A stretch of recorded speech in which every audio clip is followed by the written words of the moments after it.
right, everyone. Welcome to our Healing Voices podcast. I'm your host, Aaron Lehman, and the vision of our Healing Voices podcast is to have an opportunity to connect with powerful humans that are transforming their lives, helping other people wake up to their own magic.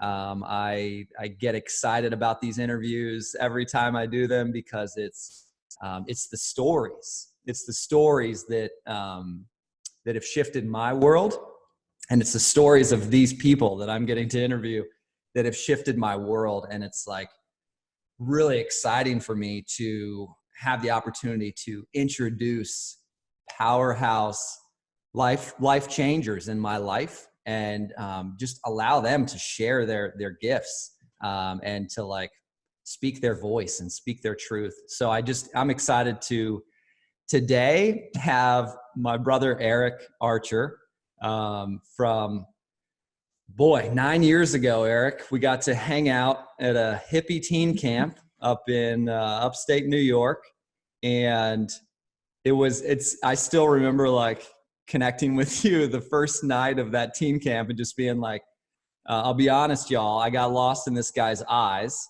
There was like a different depth. I felt like called in, that there was life to be explored. And so like the fact that it was literally your eyes 9 years ago, like the first night, and then we ended up connecting during that teen camp.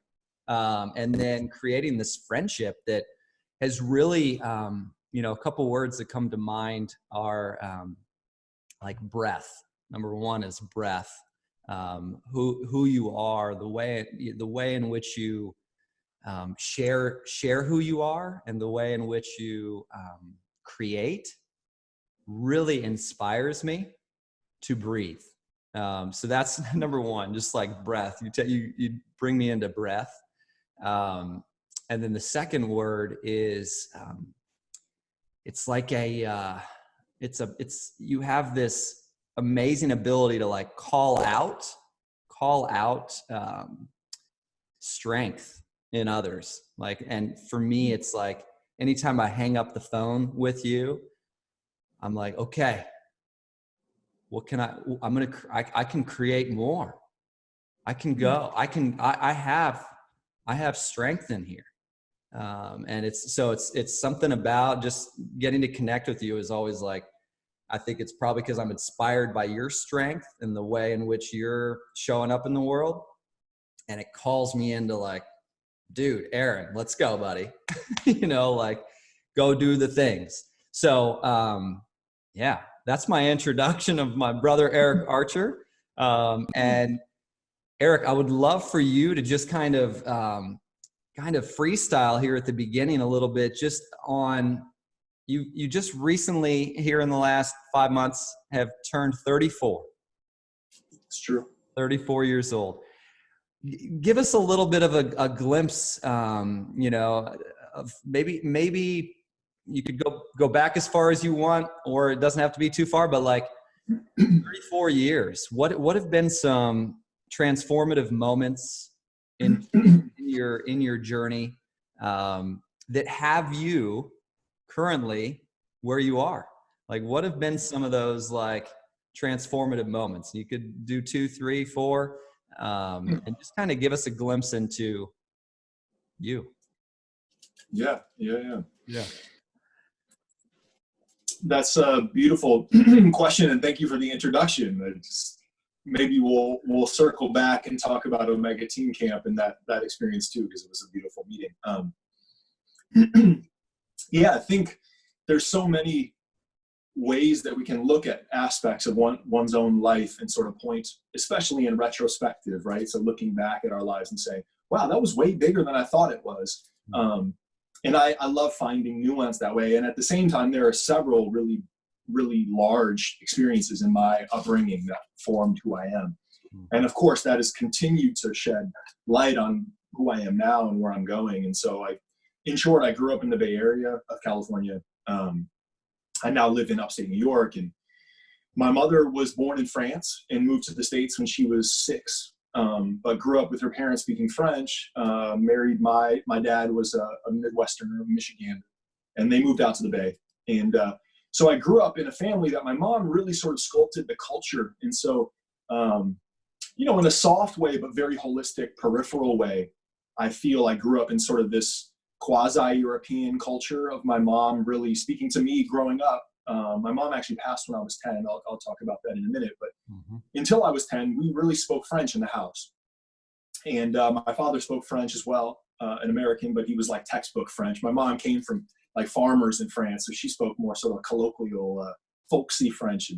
But they had this beautiful sort of linguistic connection with France and French in the French language. And, I think about experiences of being in the grocery store and my mom sort of speaking to me in French. And, in New York, there's many more French speakers because we're close to Canada and Quebec. In California, you don't find many French speakers. And so, I think one of the really early impressions that I had was this interesting first feeling as if I was other, because not only we spoke this other language, and being almost shy about that, right? Embarrassed. Because it was funny because my mom would play on that. She knew it would call me out, right? If she was going to sort of, try to get me to sort of like stay on point in the store and not get lost. And so this idea that evolved in me as I was young, where I went through sort of almost being so enamored and enchanted with the French culture. And there's so many things that inform my life now from that cultural upbringing. Although very American at the same time. And then at the same time, then growing into like slight self-consciousness about it, saying, well, not only did I not like other people, hearing my mom speak to me in French in public, I was shy, right? Feeling like I didn't want to stick out. And then kind of growing into that next chapter where I started to become really proud of that like difference, right? So easy to say sometimes as a white man, of course, right? So it's not how different really was it. And I think the French language, so many people find it beautiful, and I've come to understand that as well. So there's things that make it maybe easier to appreciate that difference. But that sort of cultural arc where I was like, first it was all I knew, then it was, wow, this is different and other. And, our culture has this very subconscious way of sort of isolating, or just difference is not viewed positively, at least initially. And then growing into this like real pride and joy of that French culture. And so that really formulated not only, of course, an interest in language and an artistry and a sculpting of language on a visceral level, but also just the cultural trappings that come with the French upbringing. So focus on family and food and sort of the more simple aspects of living, and yet the richness, right? One of my beautiful French aunts, great aunt, she would say, they're farmers and they don't have much money, but they would say, always had this term, riche à table, we're rich at the table, right? So we may not have much money, but we're very rich at the table. So, there's a lot of people that may have a lot of money, but at the table, they're not very rich. And so I thought, wow, I still get goosebumps even just saying that right now, where it's like, there's this aspect of enrichment culturally and familially and relationally that is more important in many ways. And of course we have to make a living and we have to get by, but so anyways, that was very informative. And then, as I mentioned, my mom had colon cancer. It was, long story short, although it's an interesting story, a huge teaching story in my life. And I think that's, as a brief aside, is what I would say is so beautiful about your podcast. Not only the title, Our Healing Voices, but how you introduced the inquiry around taking stories from our own life and other people, because of course our relations and friends and people we know, we're all sort of carrying teaching stories. And we may look to the big myths, or we may look to the celebrities, or we may look to the big novels, or these sorts of more cultured or literary quintessential teaching stories. But the more we can actually really honor and look into our own lives for these teaching stories, not only helps us really ground into what our authentic path is and find what has true heart and meaning for us, but also what our offering, our unique offering might be in the world. Mm. So the process of my mom contracted late stage, not contracted, but was not was not diagnosed until she was diagnosed with late stage colon cancer. And within the course of a year, she passed. And I was 10. I was 9 when she was diagnosed, and then 10 years old when she passed. And she died in hospice in our house. And so much to say about that experience. But I think that was the first real initiatory experience, right? I was initiated by watching not only my mom die, who was the clearly the center of our family, really held it together. Although in many ways she had sort of sacrificed her own well-being to sort of prioritize the children and our family, which is another topic as well, right? But in a sort of very classic French way. And the process maybe that I'll share with you that I think is sort of, as I've distilled like really the heart of that experience.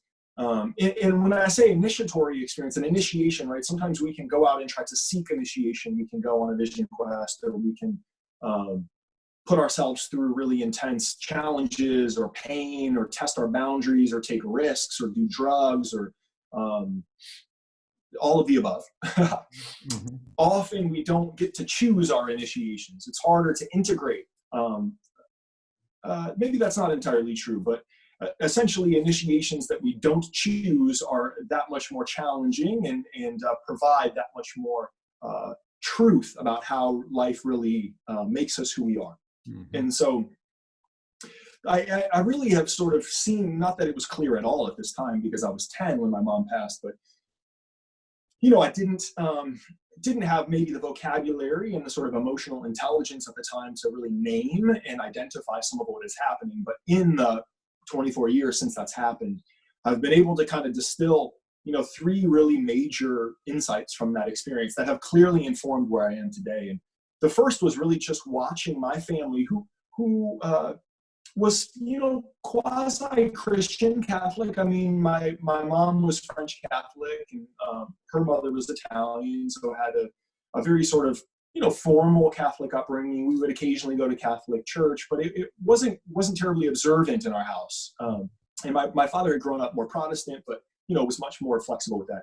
What I noticed was that in my family, the process of my mom dying, at the time she was 44 when she passed, and just how the idea that my mom passing at that age, it didn't make sense in their spiritual paradigm. The idea that God could allow that to happen was beyond their process. And I mean that with no disrespect to my family in any way. Yeah. I mean it in a real truthful, loving way, in observing that's where a lot of suffering came from. And insofar as the process of my mom passing was seen almost as a betrayal by God, and that was, it's so powerful, that storyline. And it's not right or wrong, but I noticed how much that understanding of spirituality and of connectivity and of divinity and of life and death was really one of the big sources of suffering. Mm. And I wanted to transcend that. I felt like that wasn't entirely the story that I wanted to carry on, because with all the complexity that went into that process, it didn't feel like it was anyone's fault, right? Yeah. And it was truly, really the essence of tragedy. I mean, someone dying before their time is tragic. I don't want it to happen. We didn't want it to happen. And especially my mom not being able to see my brother and I have an older brother, her 2 sons, to grow up and be able to raise them. That is tragic in the pure sense of the term. And I think I will never be okay with that. And I think that's okay. I don't have to fully accept that was okay. And that feels okay with me. And at the same time, recognizing that sort of larger spiritual story, like where is death in life? And how much of that do we choose? And how much of that do we not choose? And how much do our lifestyles and psychologies lead into, our well-being? And so maybe that's a much larger philosophical question, but that's something that has stayed with me, and I've continued to ask that question. The second was seeing family members of my mother. My family was quite closely knit on good terms, but at the same time, as any family, there was, maybe not the greatest communication, or little spats that had sort of, stayed over, or relationships that had been, not fully clear in communication. And then as my mother was diagnosed terminally, and she went through rounds of chemotherapy, so of course she was working to try to stay alive and to fight the cancer. Mm-hmm. But that her family members came around, and there was this reckoning, like, wow, all of a sudden it was like, we need to come clear. We need to be clear, we need to let go of this petty nonsense that maybe have come up with so-and-so's spouse or so-and-so's child, and that type of clarity stuck with me. And I said, why do I need someone in my life to be diagnosed as terminal in which to be really honest with them? Insofar as, the cliche is that we're all terminal, right? That we all have the death sentence without being overly dramatic. Yeah. And so I was noticing, wow, in my life, subconsciously, I don't want to wait until my loved ones or friends or family, etc., are on their deathbed before we are totally clear with each other. I don't want to wait. I want to just try to do that up front. I have my own journey, and I have my own struggles or challenges through that process of communication and relationship, of course. At the same time, wanting to not wait till the last moment to really say the things that need to be said, and let go of the things that need to be let go of. And if it waits till the end, like that, it's never too late, right? But I mean, these were the deep teachings that formed me, right? And the third piece was family members of mine seeing, when someone around us is approaching death, it helps us really take stock of our own life. And in very interesting parallels to today, right? Although with the pandemic that's happening now, and maybe we'll talk about that later, or maybe not, but the process of, cultural mortality, individual mortality, these sorts of questions are bringing up that type of taking stock of one's own life, as we have been almost forced to step back, right? Mm-hmm. So I saw family members sort of stepping back and saying, wow, my sister or my daughter or my mother is passing. How can I really show up and live for today? Because we don't really know, and again, this is all cliche. We know this in aphorisms or trite statements that we might say, live today like it's your last, right? Best day ever, all these sorts of things. But this was a deep teaching, right? And it's taken me 24 years to even be able to try really to articulate it. But those things I've noticed in the actions that I have taken in my life, whether sort of conscious or subconscious, were directly informed by that. So that was another really formative experience of my life. And then my mom passed, and my brother and I and my father, with three of us in my family, and my dad raised us really beautifully and as the best he could, and at the same time was working full time. And it was a really beautiful to see that process of just showing up as the best that we could with what we had, and in the grand scheme, we're still incredibly blessed with that deep tragedy. And there have been innumerable gifts in a strange way that have come from that experience. And so I am not happy that happened. I did not welcome it. Nobody did. And yet still that teaching story has been so powerful in my life. And so that's what I mean when I talk about these teaching stories, and really looking into them and saying, there's truth there that I can really not only learn from deeply to live an authentic life, but also share with others like this.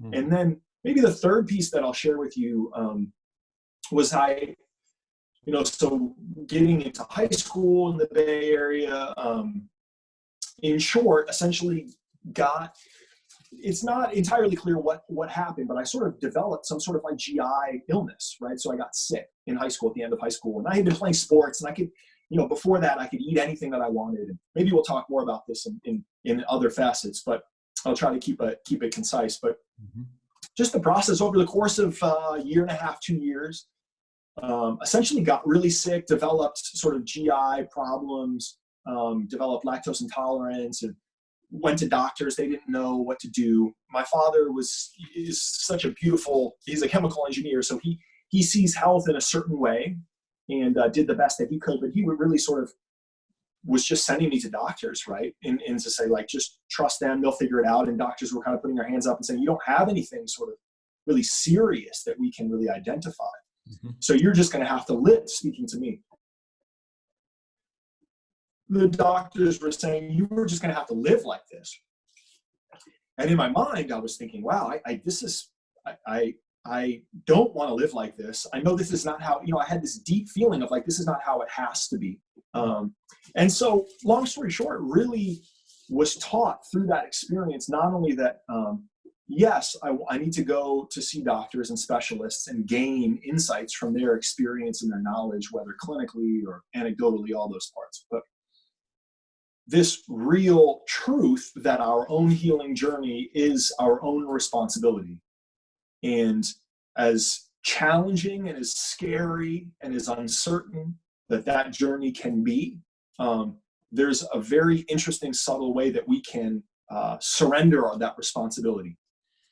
And so through the course of that time, developed a really keen sense of researching my own interests and following that lead of where the research went. So, studying GI health led to culinary nutrition, or to the microbiome, led to meditation, led to visualization, right? I was reading a lot of medical research and books on health and digestion that were saying a lot of things about like guided visualizations and meditation and yoga. At the time, I was a junior in high school. And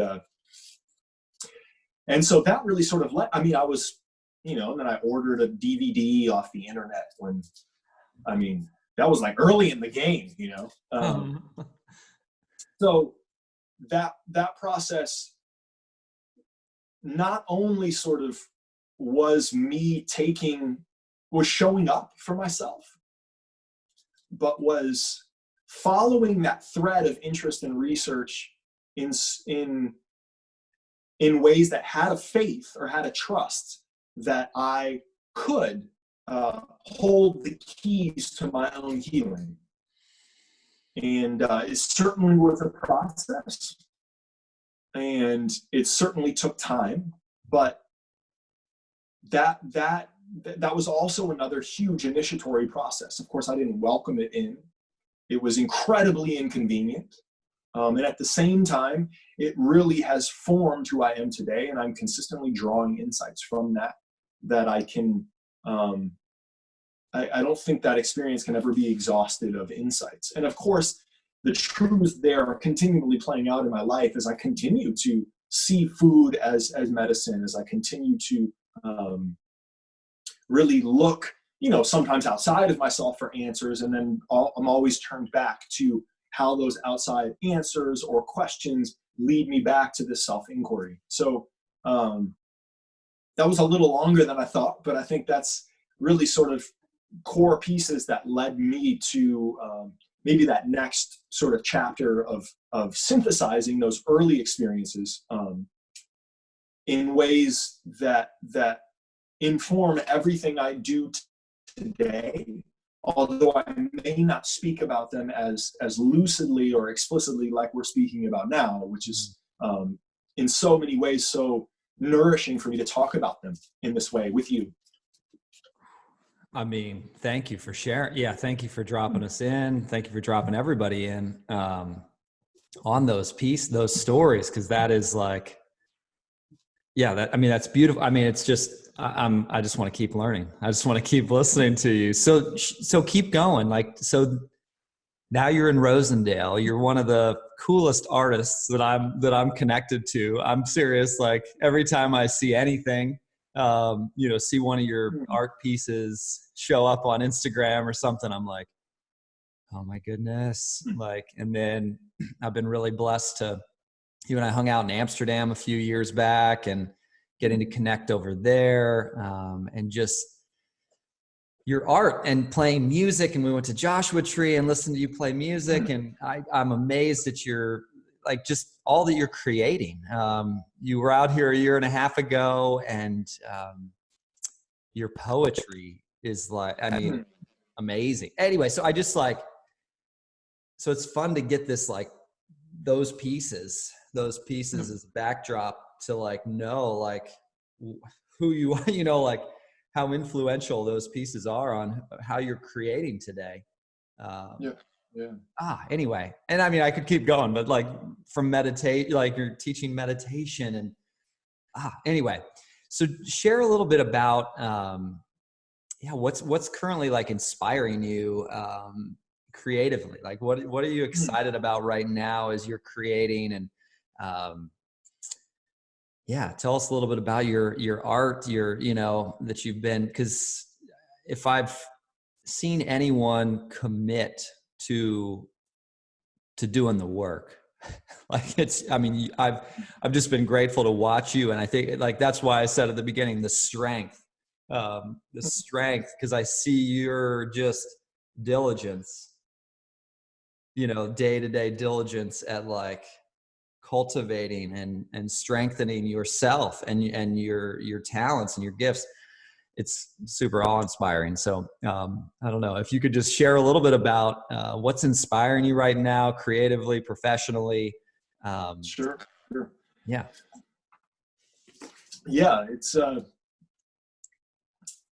It's a process, I think, of seeing how, this is an interesting piece to sort of share, right? It's I'm trying to sort of link the last sort of formative experiences with this now, but in short, I think so maybe just a snapshot of now. As you mentioned, I practice different art forms, and I approach them with that sort of meditative quality. So that initial sort of experience in my teens where I got sick and really discovered meditation, uncovered and started to study and practice meditation, has led now where I've always been creative and created art, and in so many ways on a subconscious level, it was the only thing that really made sense to me. Not only was it dynamic and it was challenging me to think outside of what I thought was possible or what had already been done, but also there was a level of self-inquiry that was happening, right? The process of coming to an art form, whether it be visual art, whether it be music, whether it be poetry, which are the main kind of aspects that I now work, sort of formal art practices that are working now. That process of returning is the same type of process that happens when we really undertake a meditation practice, right? So coming back to the cushion or coming back to the yoga mat, or, people meditate in so many different ways, right? So, but trusting that if we come back to that container, that it will be this very deep mirror that will show us more deeply into our own awareness. And if we look deeply, we'll reveal aspects of ourselves where maybe we resist our own truth, or we resist change, or resisting the sort of impulse to create beauty, which I think is sometimes what I strangely feel in a paradoxical way, right? I feel called to create beauty, but then there are all these other stories that come through that says, is it good enough? Where will it live in the world, right?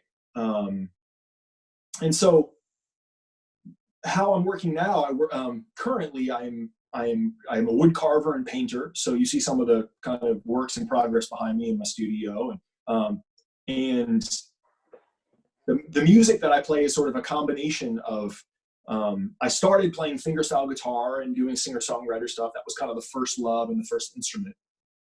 And then as I sort of continue to dive into meditation and yoga and practice and study, my life and my travels led me to New York State, to a place called the Omega Institute, which is an institute for holistic studies, which brings teachers from around the world to teach.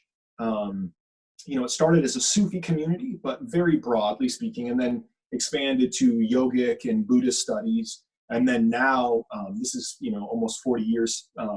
It started in the 70s or more than 40 years. So it's now doing things from nutrition to permaculture to, psychology and transpersonal psychology, to the arts and cooking and dance and Reiki. And so is a broad spectrum. Mm-hmm. And when I came to Omega, my music practice really started to fuse with other meditative practices and world folk music. So I started experiencing the mantra music from India, kirtan, and the sort of yogic practice of chanting and music that goes with that, which is a beautiful tradition, which I'll share more about. But also started studying Indian classical music, which I had been turned on to in college. I went to school in Santa Cruz, California, UC Santa Cruz. And I started to become intrigued of studying other instruments and really allowing that practice of music that I had developed on guitar and voice to then start to see how much could that translate to other acoustic instruments. And I really love acoustic instruments from around the world. Not only do the acoustic instruments, they're made of natural materials, they're made from the earth, right? They sort of represent not just the earth and usually plants or minerals, right? A bamboo flute, a wooden guitar, like these sorts of things. A drum, a skin-headed drum. But they're literally inanimate objects. So there's this magic around music of when you take an acoustic instrument, not only is it from the earth, and it's usually from a specific place, right? You can only get the bamboo to make a bansuri, a flute from India, from Southeast Asia, right? It grows there. Like there's specific place-based individuality to the music. But the magic of acoustic instruments that I find so enchanting is that, a guitar can sit on the ground or it sits in the corner and it's silent. It's an inanimate object. But when someone can play the guitar, they pick it up and they can make this inanimate object sing, right? And so now this thing, which used to not have any life in it, is now full of life. And I began playing music when I was about 14 or 15. So I was a little bit more of a later bloomer. My family didn't have many musicians, and it wasn't necessarily discouraged, but it wasn't sort of familiar. Mm-hmm. We loved music, listened to a lot of music, but I had to sort of walk down that path in my own way. And so this process of sort of expanding from the guitar and voice to world music instruments, and then it started to snowball. And so I started studying Indian percussion, so the tabla, the two drums from India that are a really beautiful tradition that has a really amazing vocal quality where you learn the rhythms by voice and reciting them and syllables, and then studying sort of different, I lived in the South for a little while. I moved to the mountains of North Carolina, and was with a friend of mine, ran an old inn, old Victorian house in the mountains, which had an amazing history of Scotch-Irish ballads and Southern Appalachian folk music. And so started playing a little banjo and then studying the bansuri flute, which is a bamboo flute from India, and a Native American style flute. I had a friend here in New York who builds flutes, and he gifted me the flute. And that kind of was this interesting thing that, I never really expected it, but it sort of chose me in a strange way. And the charango, which is a small little mandolin from the Andes. So sort of allowing the musical romance to sort of expand to other instruments, and seeing how not only did guitar and voice influence these other instruments, but that the new instruments would then reciprocally influence back into my guitar playing, right? So as I was playing flute, the simple melodic understanding or these sorts of things would influence how I play guitar, or playing guitar would influence like subtle rhythmic qualities that I was playing on the tabla, which weren't maybe traditional Indian rhythms, but had their own sort of flavor to them. So where I'm at now, sort of different collaborations, both sort of playing music live, traveling and playing music, as well as doing recording sessions and session work here. still using music as a meditation. And of course it brings up so much for me. It's kind of can have these, I always sort of joke with friends that, if I have a good music practice, the world could end and everything would be okay. Like, it'd be like, that was enough. Like, that was literally the peak experience that I can really know, feeling connected. And especially the bodily experience of playing an instrument it's embodied, right? And in so many ways, in these sort of meditative traditions like yoga, etc., the musical traditions are seen as a type of meditation, right? So that the way that we use our body playing guitar or the drums or whatever, that you have to develop an awareness and a relaxed quality where you can, the less effort you try to put in, you can develop strength and skill. But there's this quality of no struggle, right? Of course, technique and things have to come in, but there's a paradox there, right? Which sums up, I think, a lot of life, where vulnerability can be strength, right? These sorts of things. So that quality of music is also shared through sort of, as I was mentioning, the pairing of music and meditation, right? As I said, so coming to sit and have a sitting meditation practice, issues come up around like, am I getting better at this? Like, oh my gosh, I'm not good at this, right? What is my friend going to think about me doing meditation? Are they going to think that that's okay? Or am I allowed to do that? I mean, it wasn't, my family didn't practice yoga. So what are they going to think about now that I'm practicing yoga? That same thing happens when we start to play music, maybe in a softer way in some ways culturally, but the idea of like, wow, am I going to get better at playing the guitar? Or like, how long does this really take? Or what does it mean to get better? Or like, that person's way better than me on guitar, or that person's way more spiritual than me, or these sorts of things, which are not wrong things to think, right? But again, there's an inherent way to sort of to if we can step back a little bit more from those stories and see them as a natural human process that arises when we encounter challenge, and we're really starting to dig deep, right? To dig deeply into not only what we truly desire in a beautiful, passionate way, like I really desire to play music. That's a valid thing, right? Now, why I desire it, we can examine that too, but I really value that true desire to really explore these especially art practices, which are really around beauty and connection. And art is that interesting. Music is an example. Is an interesting art form that exists between sort of like feeling and idea. It's not quite, it's not quite a feeling, but it has feelings. And it's not quite an idea, but it has an idea, but it kind of lives in between those two and maybe vacillates between, right? So I really like art forms that are that way. And then the poetry practice is such a fascinating thing that has always grown out of my interest of language. As I mentioned, speaking French growing up and noticing, if one is able to speak another language, and in my case, I really feel I was given my second language. I didn't really work too hard. I was a kid. My mom spoke to me. I've gone through phases of, after my mom passed, like not speaking French a lot, and I kind of lost it, and then kind of rediscovered it, and kind of lost it, and then spent a decent amount of time since in the past 10, 11 years, I've almost every year spent time in Europe, not only sort of traveling and doing my sort of like walkabout thing after college, but also in the past 5 or 6 years doing tours, playing music, as you mentioned. I always try to stop and see my family. I'm very still connected to my family in France. I was very blessed to go there as a young person with my mom when I was a child, and then several other times leading up. So, we use this phrase "lost in translation," but really, when we really start to understand that, like that quality that a certain way that a culture or a language will express something adds a depth to the way that we actually see human experience. And I mean, we could talk ironically for hours about that, right? But just the simple way that I could see that language really is the building block of our experience. Words as symbols, we try to sort of not only name what's happening in our own life, but then to communicate that to others around us. And our whole sense of the world and what is possible is built from our language. Hmm. And so poetry itself also seen as a meditation practice that,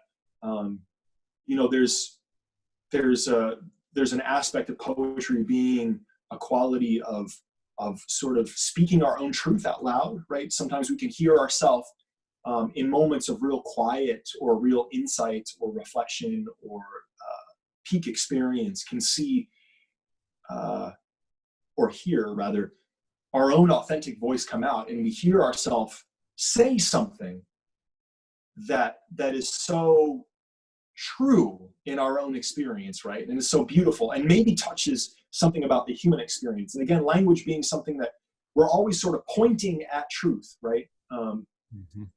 There's a beautiful understanding in the Taoist tradition. It's actually the first sutra of the Tao Te Ching. If people are familiar, Taoism is a mystical folk tradition religion of China. And it says that the truth that can be spoken is not the eternal truth.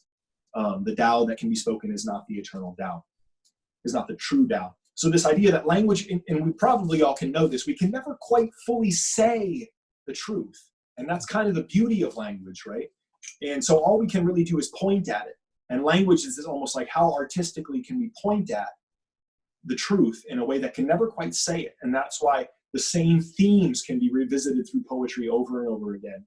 And it's also about the process of reciting poetry. I'm really into the oral tradition and studying Indian mantras, and the whole experience of like using sound and the voice and the actual mechanism of creating sound it can create certain consciousness, right? Not only is it physically changing our gross vibration, our physical vibration through sound or making sound, singing, right? All these ways.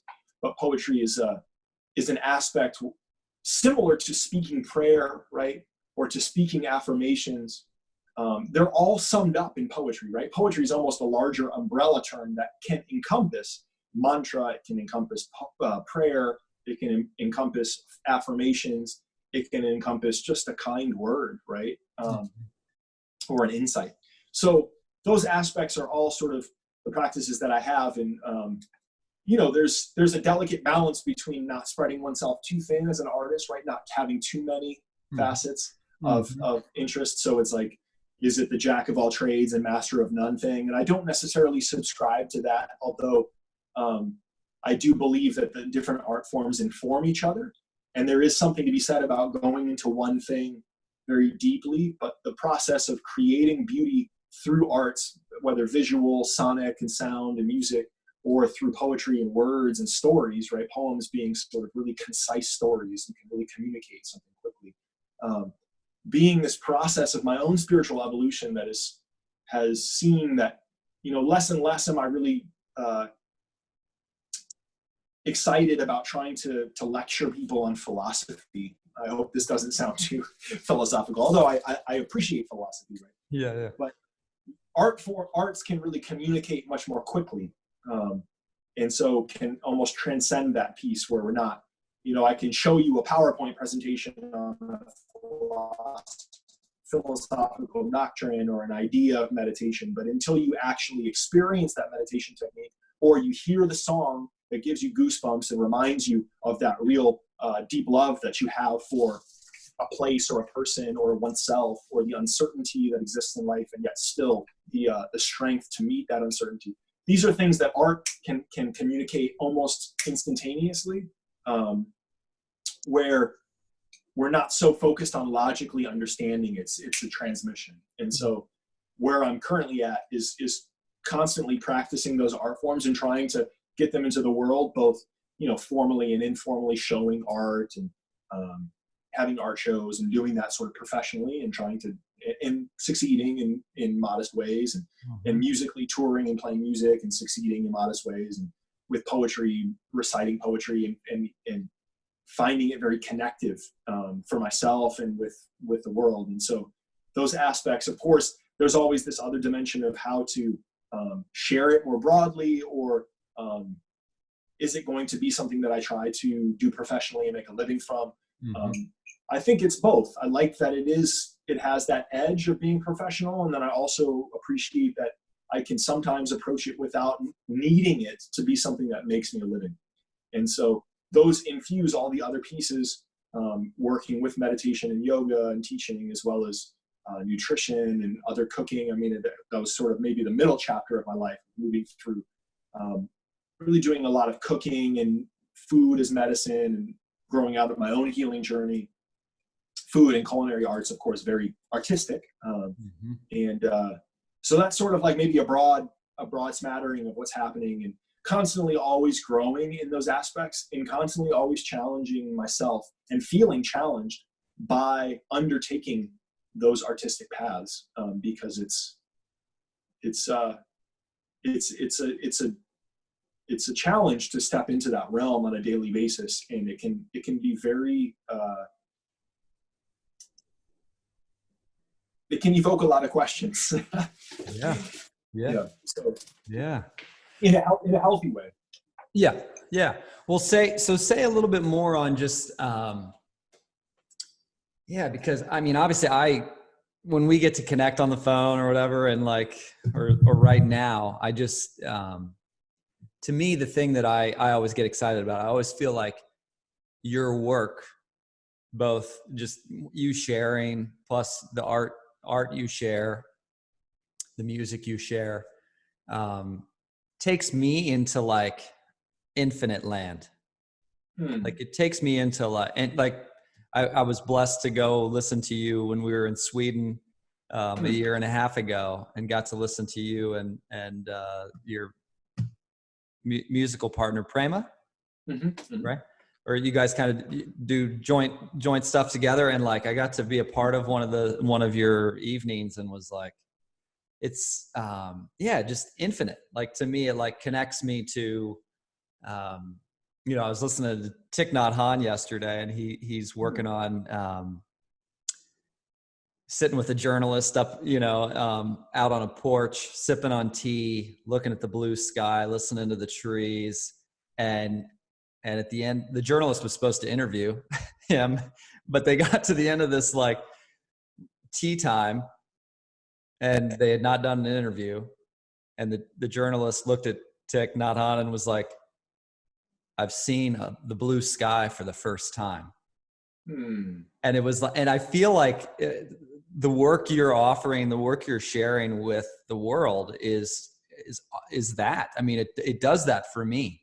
When I listen to your album, when I listen to you just strumming, I've been blessed to hear you sing and do vocal numbers and share poems. And it's like, woo, I mean, it takes me to that place, so one, I just want to affirm like, thank you for doing what you're doing and being so faithful. I think a lot of us in this world, maybe the Western world, it's challenging to figure out, where to center our time and energy, and when is there time for that? Or, like my wife bought me a guitar recently, and how many times have I played it? I think a lot of us tend to feel a little bit like this. And when I see and experience your art and your music and everything, I'm just like, okay. Again, like I said at the beginning, breath, infinite, like it's just these like, so one, just want to affirm you. Two, also just like, what, I mean, and you've kind of shared a little bit, some of the voices the challenging voices that pop up, someone who's entering into learning to play guitar or writing poems or diving into some other art form. Any words you might offer to someone who like wants to include this in their practice, maybe their own healing journey? They've always felt moved by art, felt moved by music in such a way. Any specific guidance you might offer someone just as they're beginning? And like, I mean, you said you started guitar at 14. What if somebody hops on here, listens to you, and is like 49 and just kind of going through stuff, but like always like music has been huge or art's been huge. And they may want to add this into their healing practice or their, meditative practice. What would you offer us, those of us who are, I see the guitar over there every day, or whatever, like how does one, start, even just at the beginning. Yeah. What might you offer? It's a great question. And, yeah, I mean, I think can be so many sort of ups and downs in the process. But I think as you're exposing that initial learning curve, we might call it. Yeah. Although there's a physicality about it, right? But there's, say, with learning the guitar, but there's that psychological curve, right? Of just sort of like giving ourselves the benefit of the doubt that this is actually, wherever it ends up, the process that we engage with will be productive.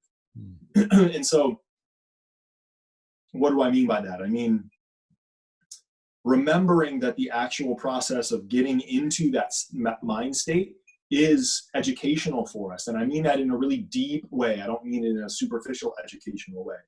I mean it insofar as first honoring that desire to play guitar, right? As I mentioned before, it's like, there's something so beautiful in that longing, right? That sort of romance that can be cultivated in that process of saying, wow, I almost know that I could make music, right? Even if I didn't play the guitar, or for yourself, for instance, it's like, I know that you could make beautiful music, right? And it's like, I know you're sensitive, you have like a connection to emotional intelligence, you're interested in that way, in a way that could open others up. And you listen to a lot of music, which is one of the other really beautiful inputs, right? If we want to do an art form, to start consuming that art form, and I mean that in a very important way, to have a diet of that, right? So it's like, if you want to become a writer, you should start reading a lot, right? These sorts of things. So, there's no simple answer. I mean, the fun way that I describe it often that has come, well, there's two ways that I describe it to music students often. And then maybe I'll talk about meditation and teaching meditation and how that relates. So the first thing that I tell my mostly guitar students, because that's most of the, it's one of the more popular instruments. And the guitar is actually quite challenging, right? I mean, all instruments provide their own challenges, but guitar is seen as such like an entry-level instrument, but in many ways it's very challenging. Just because on a piano you can come up and press the C note and you'll get a C note. Or on a guitar, you have to do some real contortion, body and fingers, right? And coordination, like sort of cross body coordination. So sort of honoring the challenge that you're seeing and saying, hey, this is not going to happen overnight. And the thing the first part that I say is it's never going to be as hard as you think it's going to be,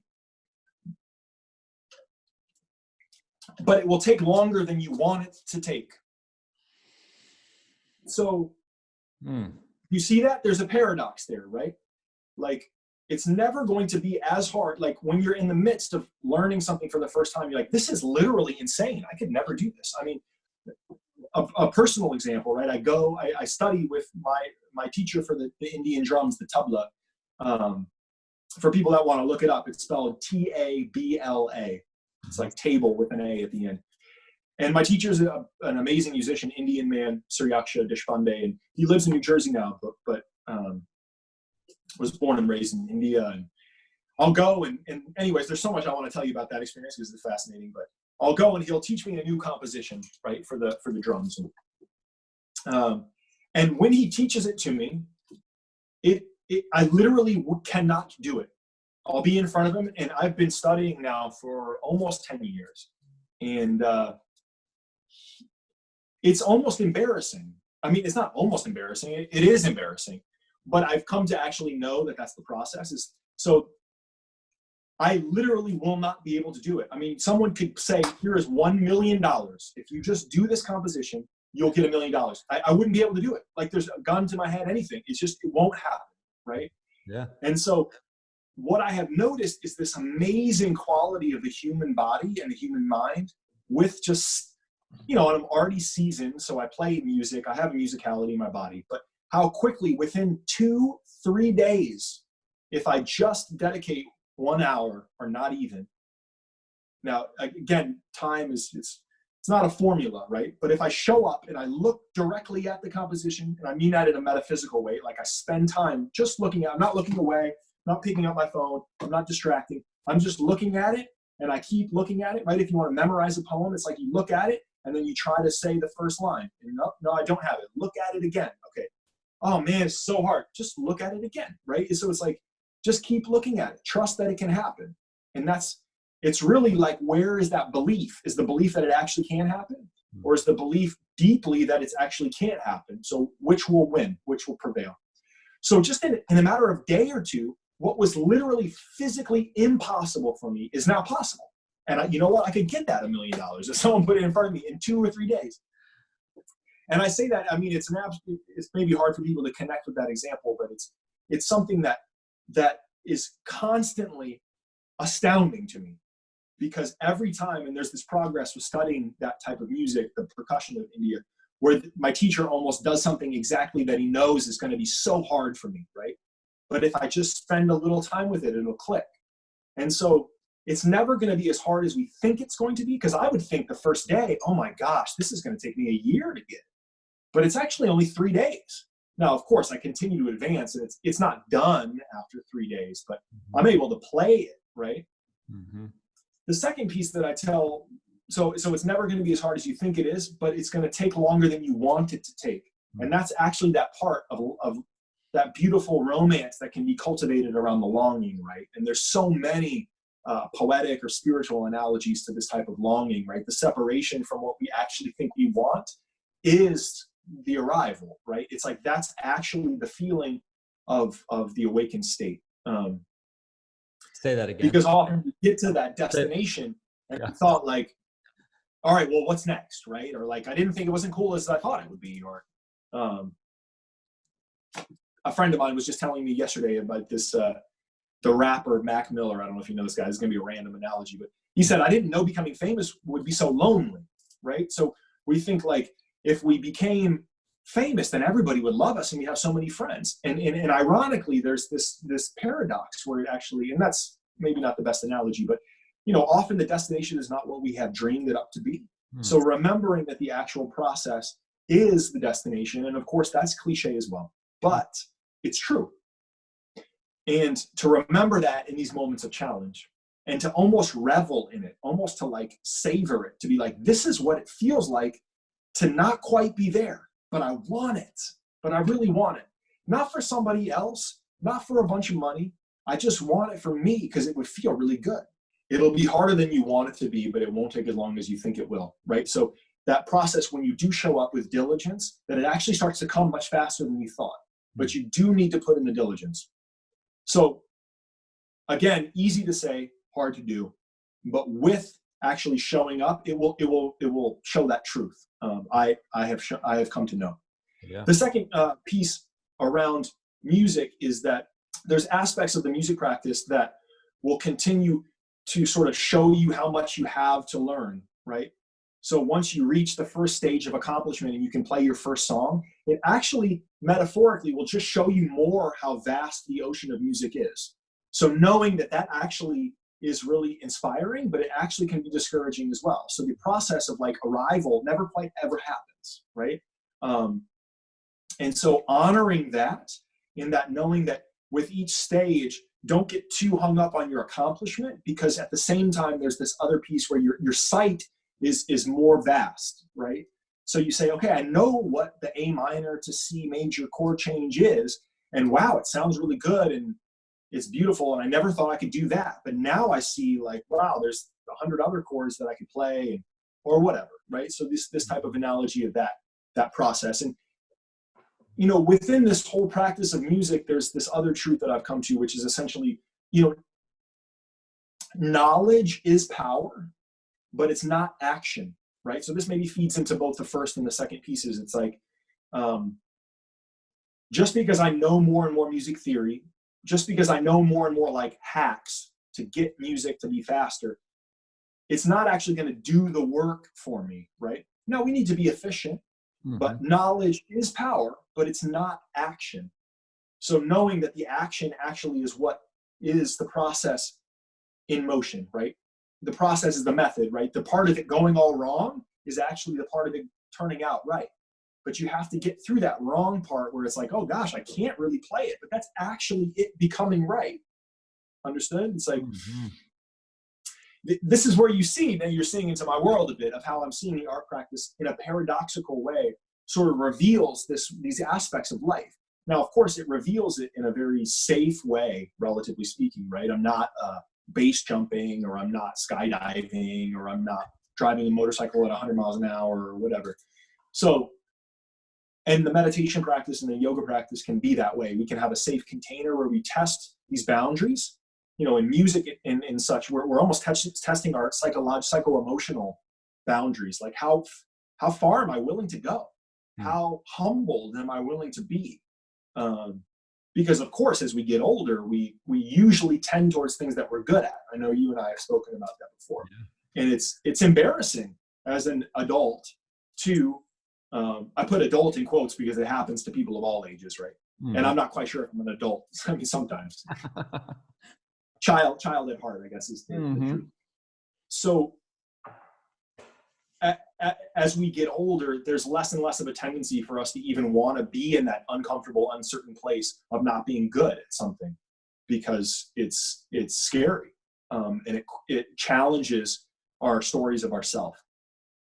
And that's strangely why I continue to go to that place, right?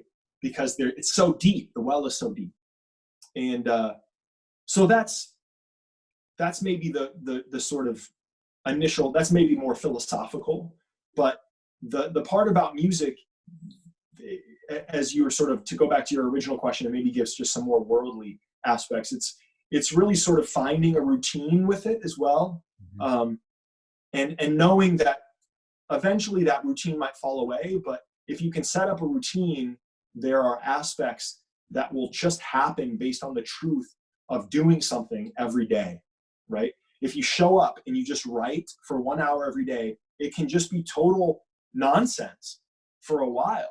But over the course of a month, 3 months, a year, things will happen. Things will happen. It's just a fact, right? It's just a fact.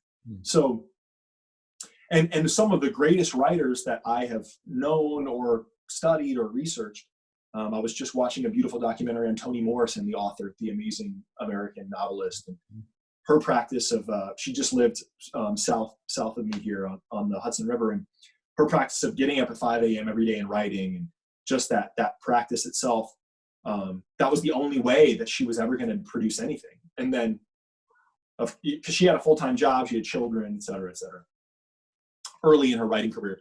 And just how the process of just showing up, like things will happen, and just trust that. And you'll know when you do it. Doesn't mean that it's easy to show up and to continue to show up, but just if you know that diligence just leads, like as you put energy into something happens, the thing evolves, right? Like anything in life. So that routine is really helpful. And as I said, just observing that magic of the human body as it comes in, and we can think about a music practice or about a writing practice, but actually strengthening the muscles physically of writing, of playing music, of just sitting cross-legged on the floor in meditation, like that just happens by doing it, right? We learn how to do it just by doing it. So we can sit and intellectualize about it, but that actually usually doesn't have much influence. And I often use, as I'm teaching meditation, I use an analogy of like a cookbook, right? If we're learning how to cook, or if we're learning nutrition, a cookbook can be really helpful, right? It can help us, give us techniques or ideas, but the cookbook isn't going to teach us how to cook. We actually have to get into the kitchen and practice a recipe or do the actual art of cooking. And that's where we really learn like what it is, right? And certainly a cookbook or a recipe is not going to fill our bellies with food, right? It's not going to actually nourish us, which is really what we want, right? Or really what we need, I should say. We need food to go on, right? To be nourished. So the process of reading a cookbook is cool.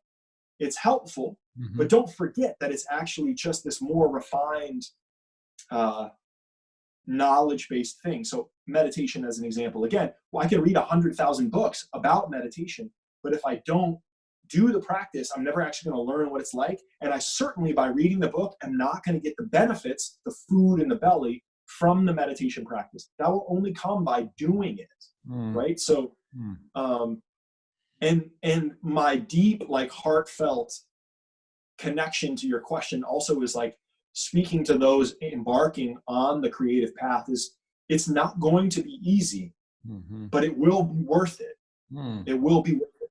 And there'll be moments when you know that it's worth it, and there'll be moments that you forget it and you don't see that. And that's how, maybe I didn't finish earlier, I was talking about, you know, a day that I have a good music practice, I say, wow, the world can end and I'd be okay with it. I know that's maybe a dramatic analogy, but it's the line that is coming, right?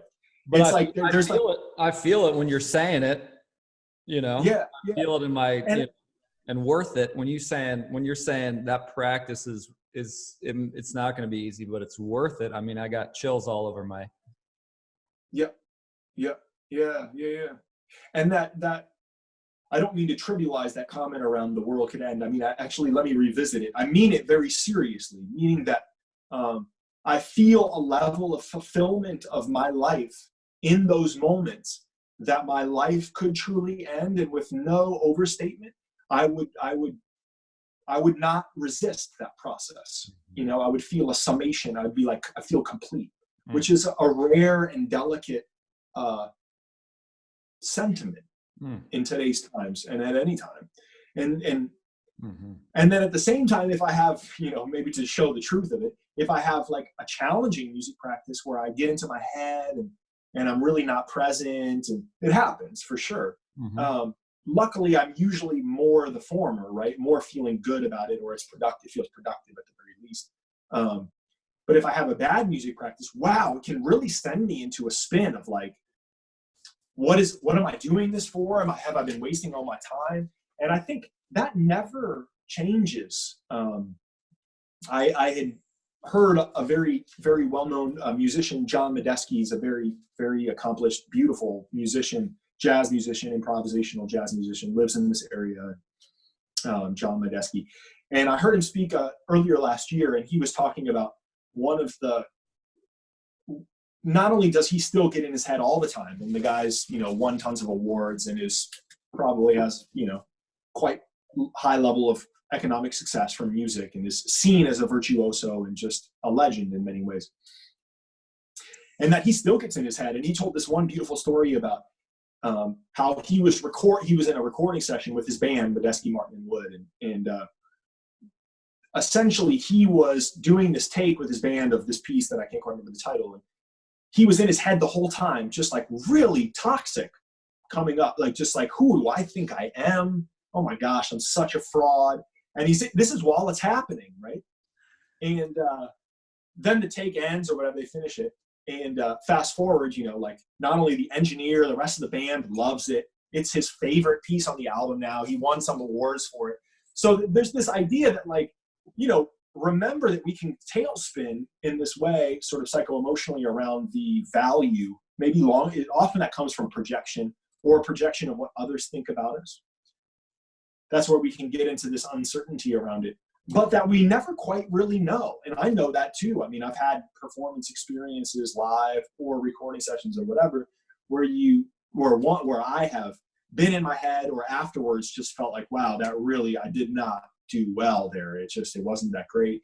And people will come up and say, that was amazing. That changed my life, you know? And it's just such a refreshing way to just check myself, to say like, yo, my experience is not the universal experience. And thank goodness, right? Now, I want to feel good about what I do. And I want anybody who's picking up the artistic practice to have moments of feeling that fulfillment that I speak about. And it can happen early in the stage of the practice and late. So there's no, there's no kind of like, once you've been in the game for 3 years, then you start feeling fulfilled, I mean, it's kind of like the spiritual practice, it's like, do we need to spend years and years in a cave doing all these practices of yoga or meditation to get enlightened? Or why can't we just be enlightened right now? And I say that with a twinkle in my eye, saying, doesn't mean that techniques don't help, but it's always there, that it's always available. I have come to know. So there isn't a mathematical equation for these arts practices where once you'll just arrive and it will be clear and complete. It truly is a spiritual practice, and maybe that's my own flavor that I approach it, but I in my better moments really savor that type of delicate way that the music will just bring me into that place, or the art will bring me into that place where these issues are all at stake. And it sums up so many things. I just am completing this sort of little documentary piece of the visual art that I make, and in sort of the narrative that I give over the top.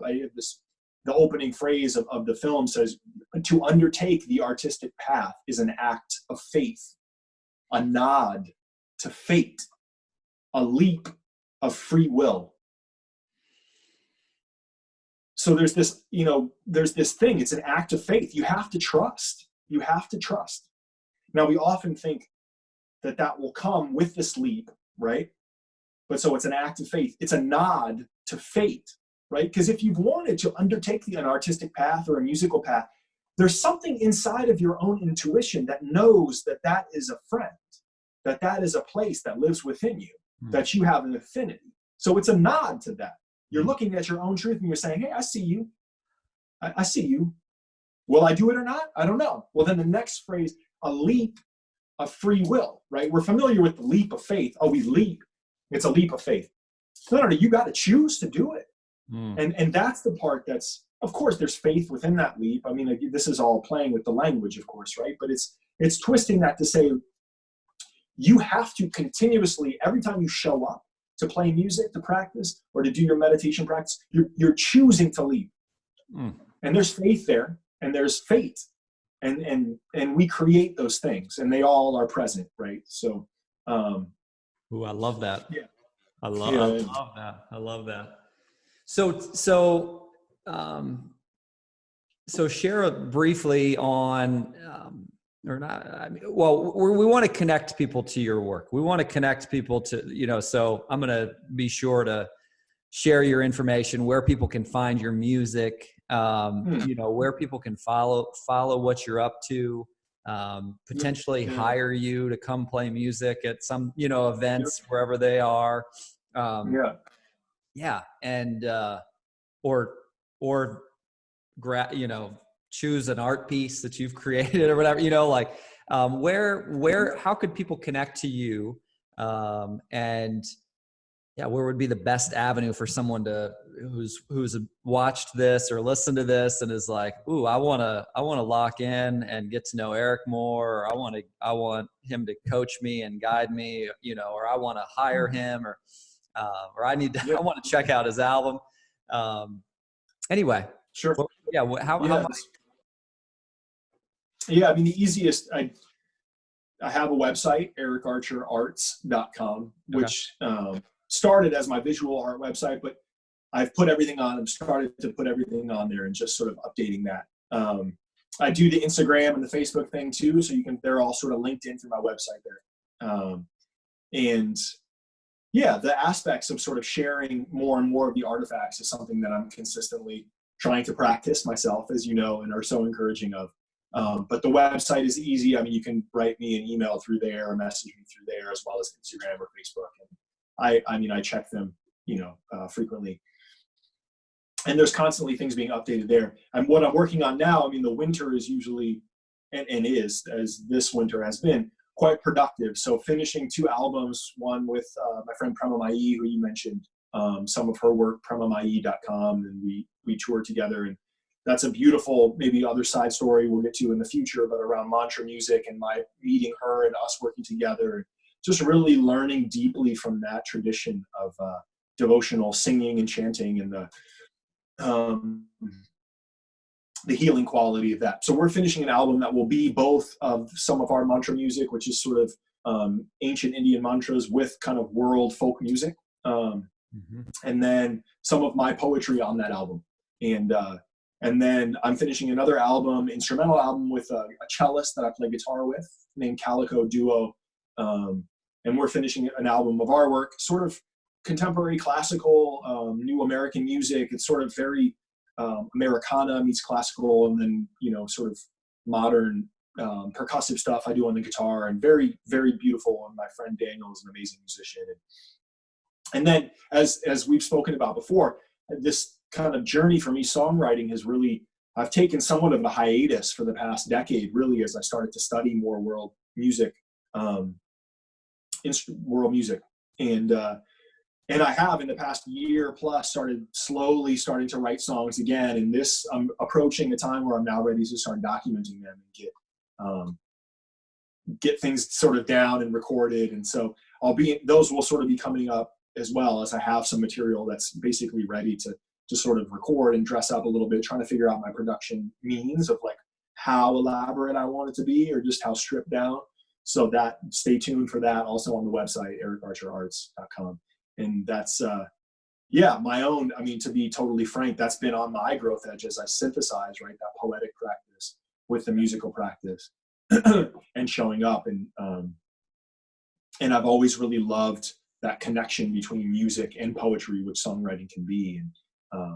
And just revisiting it as an old friend, and I feel so renewed in my different trajectories. So yeah, stay tuned for that. And thank you to you, Aaron, for your encouragement for that. I've always really appreciated that. Yeah. I mean, I just have always been in awe of what you create. And it's like, I'm imagining somebody's going to listen to this, and they're going to be ready to fly you out to facilitate a retreat of meditation, yoga, and music, and mantra, and poetry, and all the things. Like, I can just, I know that, I know the earth, and us people, we need you. You know, we need you to keep doing what you're doing, and offering what you're offering. So to close, my man, I would love,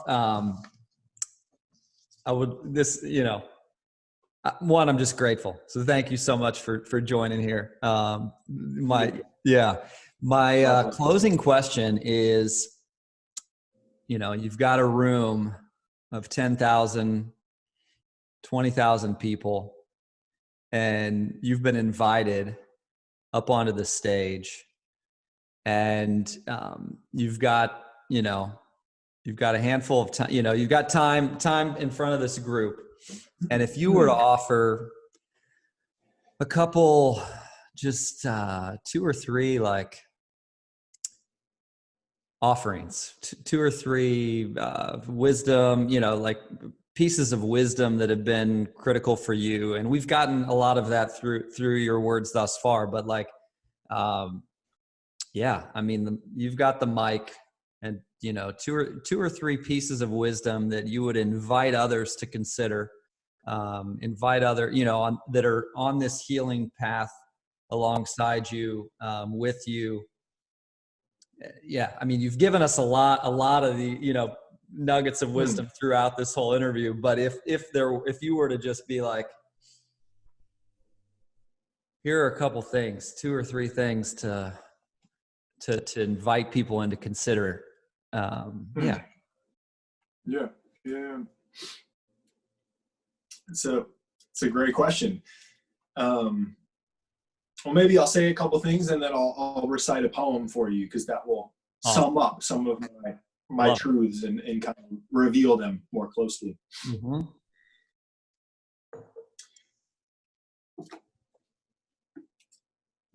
The first piece that I would really share is trust yourself. Trust. Whether we call that faith in ourselves, and notice that being overly self-conscious is the flavor of not trusting oneself. And that when we become overly self-conscious, that we almost imprison ourselves in ideas in ways that are not our authentic source. And we all know that. And regardless of levels of success. The second piece would be go into nature, any wild place, anything that you understand to be wild, and listen, not with an agenda to find anything, but understanding that within all the more elaborate philosophies that humans have come up with, this larger community of life and the earth is constantly teaching just through these cycles that turn. And there are deep truths that can be not necessarily understood, but connected to, befriended, loved, communed with. And that our own individual communion with nature is an integral process for our own healing and for the healing of the planet. And that can mean many, many things, but continuously showing up in that way is very essential and substantial in the understandings of those words. And if you also feel called to speak words to yourself, to the earth, that come to you in those moments, that's something that I have come to understand, that the earth appreciates. The place really appreciates humans reflecting their voices back, and those words are connective in ways that we can never fully understand. And then maybe the last piece I'll share is that what I started, when we spoke, the idea of really honoring stories in our own lives and when I say that, it doesn't mean that we don't go far afield and explore beautiful epic tales or other modern narratives that are educational or insightful or inspiring. That's certainly part of it. But honoring our own story as holding keys to our own growth, and truly in our own healing, and to be able to sit at the foot of our own story and listen without attachments, or rather knowing where we get attached, is integral to deep vision of what we're here to do and what our life can offer others, the planet, ourselves. And that honoring of our own stories helps us identify with a very clear vision what path has true heart and meaning to us. Because we're bombarded with so many different suggestive and compelling narratives in media and social media, larger media, etc., pop culture. And to truly start to feel into the path that we understand to have true heart and meaning,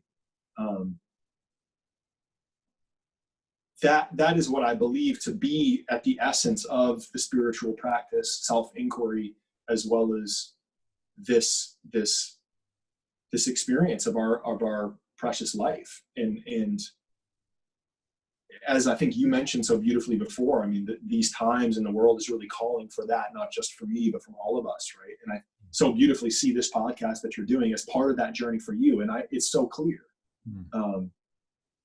And I see how it's been growing out of your heart for many years that I've known you, right? And that's why it rings true, because it has true heart and meaning. And you spoke about being excited about it. And that's a good sign, right? So I'll leave you with this, a poem that I wrote that touches on some of the things that I just mentioned, but I wrote when I first started to experience mantra music and in coming to that idea that for many years I had pushed it away. I didn't understand it.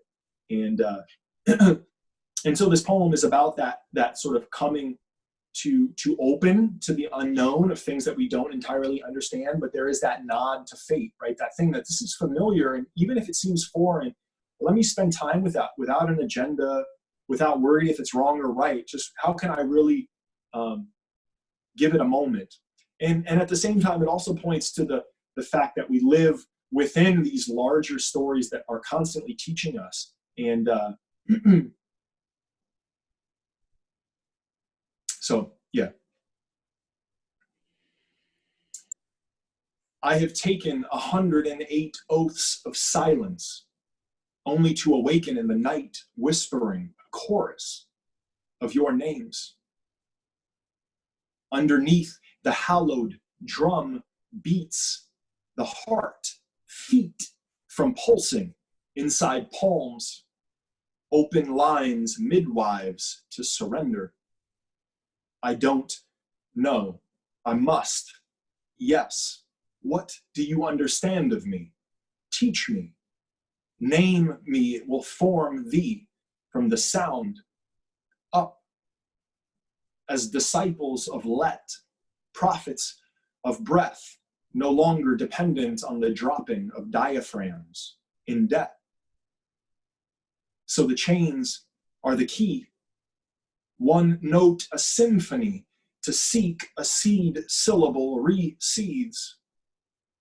For the color of water is the color of the vessel. Shape of the note, shape of the hollow, go. Catalog the first 1,000 ways to kneel and kiss the ground. For the beauty is in our choice, how we seek to feel this same void, and I choose this noise.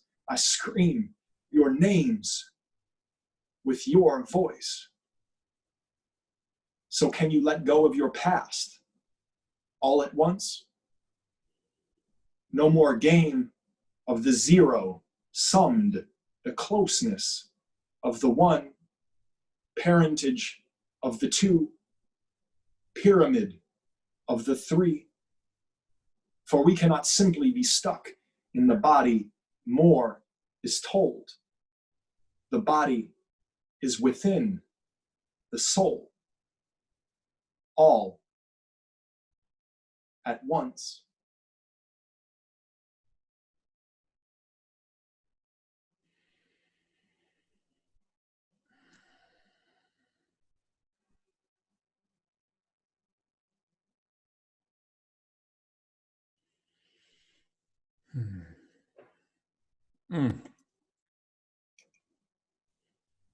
My brother.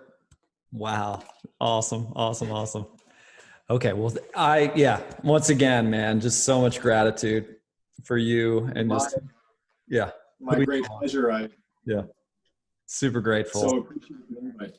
Yeah. And those of you who have joined us, through any of the mediums, just really grateful for you to have spent time with us and to have gotten to dive in and get to know this powerful being, Eric. And definitely don't hesitate to reach out to him and connect with him through the mediums. And just, I know I'm just so fortunate, just from these last 9 years, just getting to grow and learn from you, my man. And so I'm looking forward to the next 9 and the next 49, however many it may be. So yeah, I would echo that. Just saying that I am so grateful to connect with people in this way that you're fostering here, and just to anybody that's out there that's listening or watching this. If this is touching you or you feel a resonance, please reach out. I am so honored to connect in this way, and such a privilege to hear where this lands with others. So cool. All right, y'all. Thanks for joining us.